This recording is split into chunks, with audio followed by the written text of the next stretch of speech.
I came in second place out of 214 players in this short deck Texas Hold'em tournament on PokerStars. This was my second top 3 finish in recent history. I'm going to explain how to play the game and share all the hands I played to get to my second place finish, starting from being in last place with 860 chips. Short deck Hold'em is pretty similar to regular Texas Hold'em. The biggest difference is that instead of having 52 cards in the deck, in short deck you have 36 cards in the deck, with everything lower than a 6 being removed. The hand rankings also change. In regular Hold'em, this is the hand ranking system.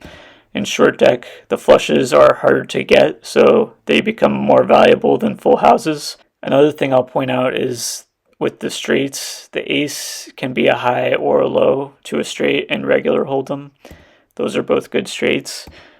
In short deck Texas Hold'em, the ace can again be on the high end, and it can also be on the low end, which is a little bit hard to recognize at first, but ace 6, 7, 8, 9 is a valid straight in short deck Hold'em. The last difference with short deck Hold'em is it uses a button blind system where everyone posts an ante and then the button posts a blind that's equal to the ante. This means that there's basically going to be a lot more dead money in the pot, and I'm going to adjust to this by limping more often and raising for larger sizes.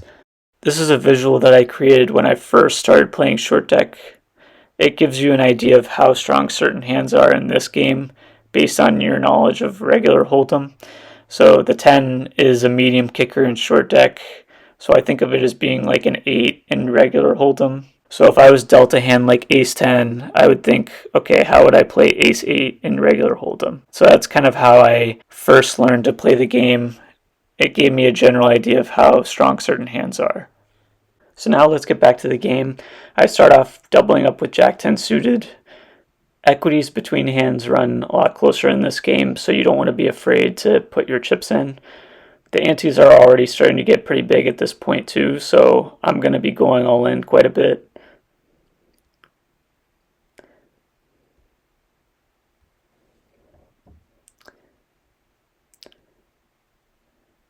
I considered going all in with this hand, but opted to, control the size of the pot with King Jack suited. Although with people putting all their chips in, I think this hand is still good enough to call. And that's a good flop for me, so I'm going to put all the rest in and manage to triple up to 4,800. Like I said, there's a lot more dead money in the pot in this game, so I'm going to be limping more often. Jack 9 suited isn't super strong, but does have straight and flush potential, so I'm going to limp behind. And this is a really good flop for me, having a gut shot and a flush draw. I'm going to bet big a lot in this game because people are more likely to hit whatever cards they need, and I want to deny equity. And this is my normal raise size with all the dead money in the pot. I'm just going to make my opening raise whatever the size of the pot is, but I don't really flop anything on this board, so I'm going to let this one go. However, not everyone uses the same raise strategy as I do. This guy makes a much smaller raise, which gives me an easy price to come along. I flop top pair with a medium kicker. I'm afraid that someone could have an 8 or better king, so I check behind. But when they bet small in this turn card, I feel like I have the best hand, so I make a bigger size bet on the turn. And then when he calls and the river's a 7 of diamonds, I don't love that river card, and I call the small bet, unfortunately lose. I'm going to limp behind again with Queen 10 suited.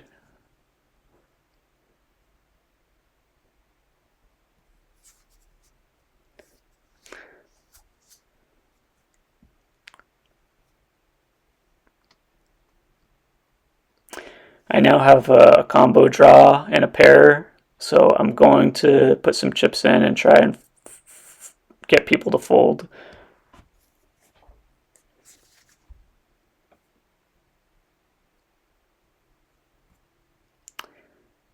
I'm not folding to that raise with all the equity that I have, and now I have the nuts, so I'm going to go all in. And we end up chopping up. Given that my regular raise size would be about 700 on this board, that's such a big portion of most people's stacks, I'm just going to go all in with this hand and manage to double up.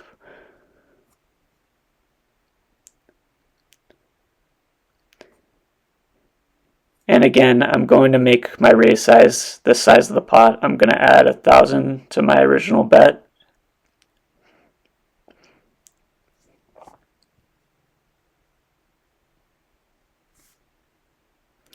And this guy goes all in, and I'm definitely not folding with ace-king.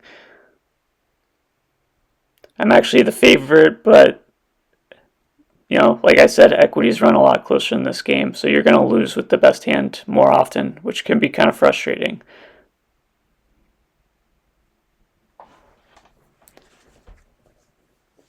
And I pick up ace-queen, which I'm definitely not folding either.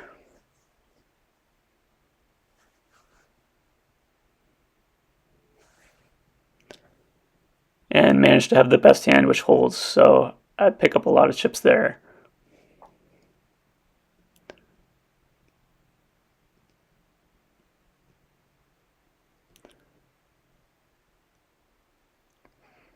Not a great flop for me. I'm going to check behind. I'm worried about the hearts and the higher cards, but I do make my straight on the river. I'm still a little bit, concerned that I might not get value from many worse hands, so I check behind and take it down.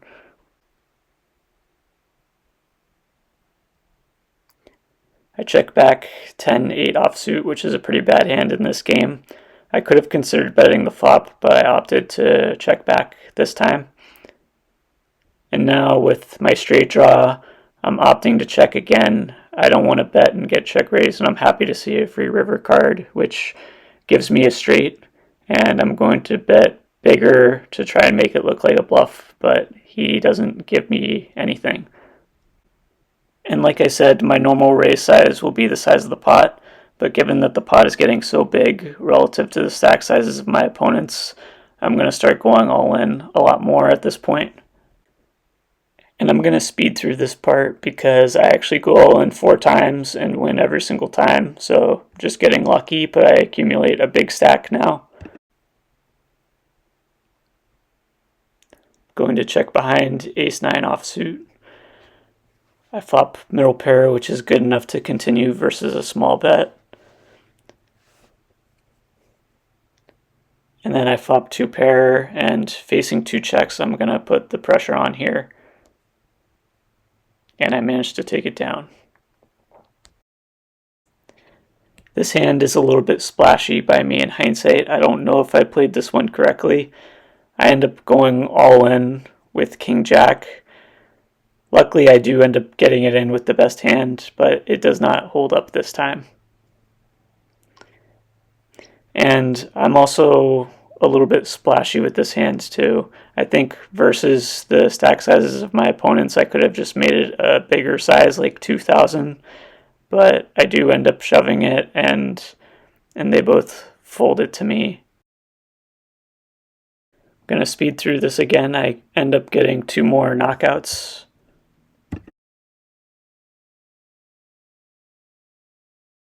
Now I 3-bet with ace-king suited. In hindsight, I think I probably could have made this a slightly bigger size, maybe 3,000 or so would have been better, because he ends up calling and shoving on a flop that's terrible for me, so I have to let it go.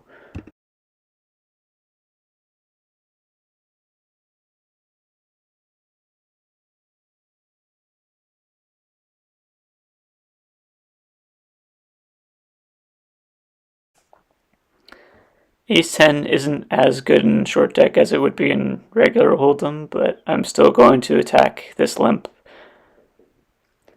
And I'm not in love with this board. I have 3rd pair. When he shoves, I feel like he's probably got me beat.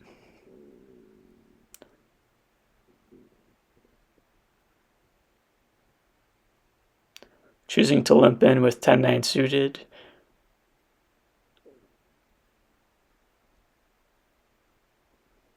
My opponent is giving me a really good price, so I'm going to call. I do flop top pair, but I am going to play it passively. I'm going to check it to the pre-flop raiser. I am still a little bit worried that he could have an overpair that he's checking to be safe on a wet board like this. I also don't think I'm getting value from much worse, so I'm going to check again on the river, even though I have a full house. And I don't love this bet, but I'm hoping that maybe I'm chopping if he has a 9 himself. But he does not. Unfortunately, I lose that one.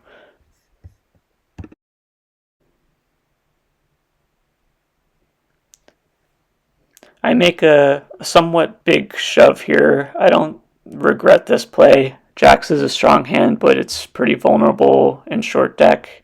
I don't want to raise and have the chip leader call on my left and possibly make a mistake post flop. I feel like it's easier just to go all in this time.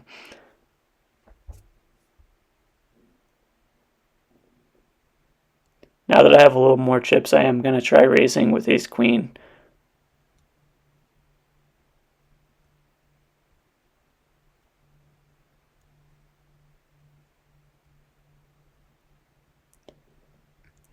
But this just isn't my flop, so I'm going to play it passively.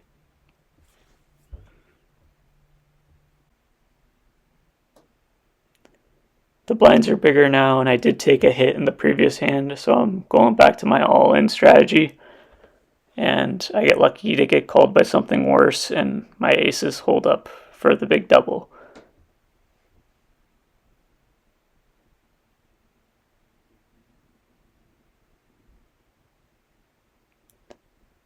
I'm calling this all in with ace queen. And again, I get it in as a favorite, and I managed to hold up again.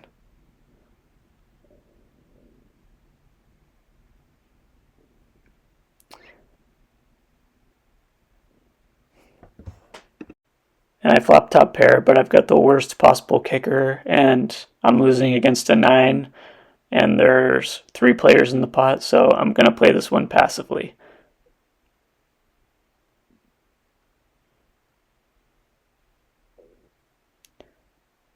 And I end up losing against a better ace.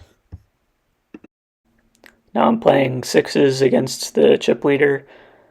With a flop of 3 overcards, I'm going to check this back. But when the board pairs on the turn and he checks again, I feel like I could actually have the best hand if he has an ace X or king X type of hand. So I choose to bet. And he calls and the board pairs again, so now my pocket sixes are counterfeited. So I'm turning my hand into a big bluff. And it works, and now I'm at the final table. This hand is a good example of why you should make your raises bigger in this game. I have a hand that I would fold against a pot size bet, but against 2K, I'm getting a very good price to call. And now, again, I'm getting 12 to 1 with bottom pair, so I'm definitely going to call and see what happens.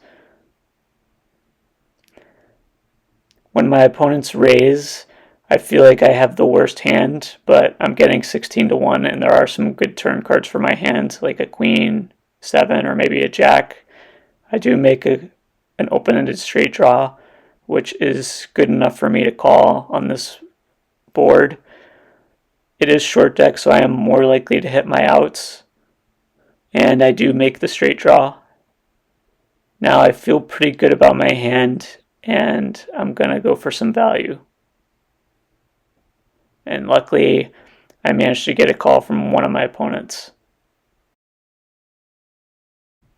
I'm still using my normal raise strategy, even though it's the final table. I get a nice pickup here, just raise and take it with ace queen suited.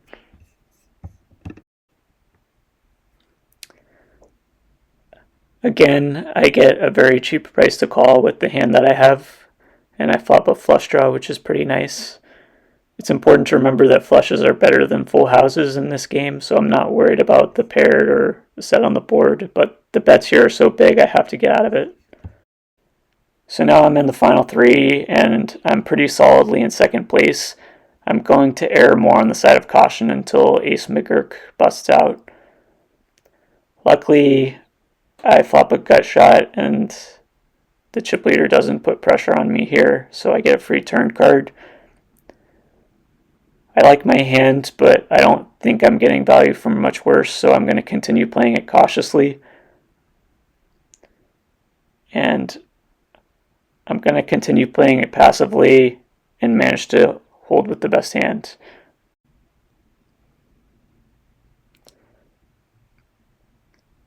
I have a pair and my opponent checks, so I'm going to take a small stab at it, and luckily he folds it to me. I raise it with ace-king. I raise it enough that the third player would have to go all in if he wanted to call. He does not. I would usually check this flop, but I opt to bet this time, thinking that I could fire again on a heart, ace or king on the turn. The chip leader makes a big bet and I let it go. I have ace-10. Again, I'm going to raise it to a size that puts the third player all in if they want to continue. And this time they do continue, and I flop an ace. I'm going to play it passively because I don't want to fold out the chip leader necessarily. I just want to focus on knocking out the third place player. But I'm going to call with my top pair and end up securing the win. I have 9-8, but I don't flop anything, so I check it to the turn. I'm still going to play it passively with third pair, and luckily he lets me see a free showdown and we chop it up. This next hand is my biggest regret of the tournament. I end up raising pre-flop with king-queen suited. He calls. I get a bet in on the flop, and he calls. And then I choose to make a small bet on the turn. I think I would have preferred to see myself go all in here, especially having my flush draw as backup, because I give him a price to continue with Jack-9 and he ends up catching up. So that put a big hurt on me. Now I go all in with ace-jack suited and I score a double up to catch up a little bit. I get 10-6 off in position, and this is one of the worst hands I could possibly have, so I choose to play a little bit more aggressively just to mix things up. I do make bottom pair and choose to get a little bit of value in. But when he bets pot on the turn, I really don't feel good about it, so I let it go. And now this is my final hand of the tournament. I go all in with queen jack and get it in, flipping against nines, and the nines hold up, so I am eliminated in second place. Thanks for watching this video. Hope you enjoyed. Make sure to like or subscribe if you want to see more stuff like this. Thanks.